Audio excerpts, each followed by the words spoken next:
खबरों को हम आपको दिखाते हैं भारत के विभिन्न राज्यों से हर छोटी बड़ी खबर। ससुराल वालों से तंग होकर पीड़िता ने लगाई प्रशासन से गुहार। वाराणसी कैंट थाना अंतर्गत सबाना खान पुत्री नूर मोहम्मद खान कचहरी कसाई मोहल्ले की थी। इनका विवाह लगभग आज से 5 या 6 वर्ष पहले जमालुद्दीन पुत्र रियासुद्दीन से हुआ था। यह सदर बाजार के रहने वाले हैं। बताते चले कि शादी के 1 या 2 साल सही से चला, क्योंकि सबाना खान के पिता नूर मोहम्मद खान ने दहेज के रूप में नगद पैसा, गाड़ी अथवा अनगिनत सामान दिए थे। लेकिन फिर क्या शबाना के ससुराल वालों को लालच होने लगा कि क्यों न हम लोग मिलकर इसके पापा से ही पैसा ऐंठे। फिर सब मिलकर शबाना के ससुराल वालों ने उसे तंग करने लगे कि तुम जाओ अपने पापा से इतना पैसा लेकर आओ। फिर वह अपने पापा से आकर पैसा लेकर चली जाती थी। ऐसे ही कई बार उन्होंने शबाना को पैसा लेने के लिए उसके पापा के पास भेजते हैं। एक दिन शबाना जब पैसा लाने से मना कर दी तो उसके ससुराल वाले उसे मारना पीटना शुरू कर दी है। फिर उसके पिताजी उसके ससुराल जाते हैं तो वो लोग गाली गलौज अथवा मारने पीटने की धमकी देने लगे। अपने बेटी को लेकर अपने घर चले आए। फिर वह अपनी बेटी के साथ अपने क्षेत्र की चौकी पर दरखास्त लिखवाने चले गए। पुलिस दोनों पक्षों को सामने बैठाकर समझा बुझाकर भेज देती है। हालांकि पुलिस के समझाने बुझाने के बाद कुछ दिन सही से सबाना को सही से रखते हैं, लेकिन फिर से वही रंग रवैया अपना लेते हैं। ऐसे ही कई बार हुआ। अब एक दिन ऐसा आया कि शबाना के ससुराल वाले सबाना से कहते हैं कि तुम जाओ अपने ससुराल से 5 लाख रुपए लेकर आओ। जब सबाना लाने से इनकार करती है तो उसके ससुराल ने उसको सबाना के पति से कहवाकर गंभीर रूप से मरवाया जाता है। फिर वह रो रो कर अपने पिता से सारी बात बताती है। फिर उसके पिता अपने बेटी के ससुराल सदर बाजार 12 सितंबर 2022 की रात पहुँचे। वहाँ पहुँचते हैं और उसके ससुराल वालों से पूछते हैं कि क्यों आप लोग मेरी बेटी को बार बार मारते पीटते हैं। बस इतना ही बोलते हैं कि सुनते ही सबाना के पति और सबाना के ससुराल वाले गाली गलौज अथवा मारने पीटने लगे और बोले कि या तो तुम मुझे 5 लाख रुपए दो या तो फिर अपनी बेटी को यहाँ से ले जाओ, नहीं तो हम इसे मारेंगे पीटेंगे। फिर उसके पिता नूर मोहम्मद खान अपनी बेटी को लेकर चले आते हैं और 13 सितंबर को कैंट थाना आकर FIR दर्ज करवाते हैं। हालांकि थाना प्रभारी सुबह में नहीं थे, इसलिए कोई आगे कार्रवाई नहीं की। लेकिन जैसे ही यह बात भारतीय जनता पार्टी की महिला जिला मीडिया प्रभारी मुमताज बानो को पता चला, उसके तुरंत बाद ही मुमताज बानो ने कैंट थाना प्रभारी से वार्तालाप किया और कहा कि पीड़ित महिला को न्याय मिलना चाहिए। लेकिन उसके पहले से ही कैंट थानाध्यक्ष प्रभुकांत ने मुकदमा दर्ज कर सबाना खान को मेडिकल करवाने के लिए पंडित दीनदयाल हॉस्पिटल में महिला कांस्टेबल के साथ भेज देते हैं। वाराणसी से SK सरोज की रिपोर्ट।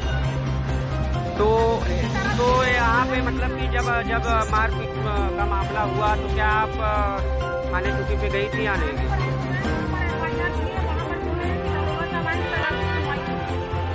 मतलब इंस्पेक्टर साहब आएंगे। अच्छा, तो इस समय यहाँ कभी चौरा पे आप आइए दवा को लिए?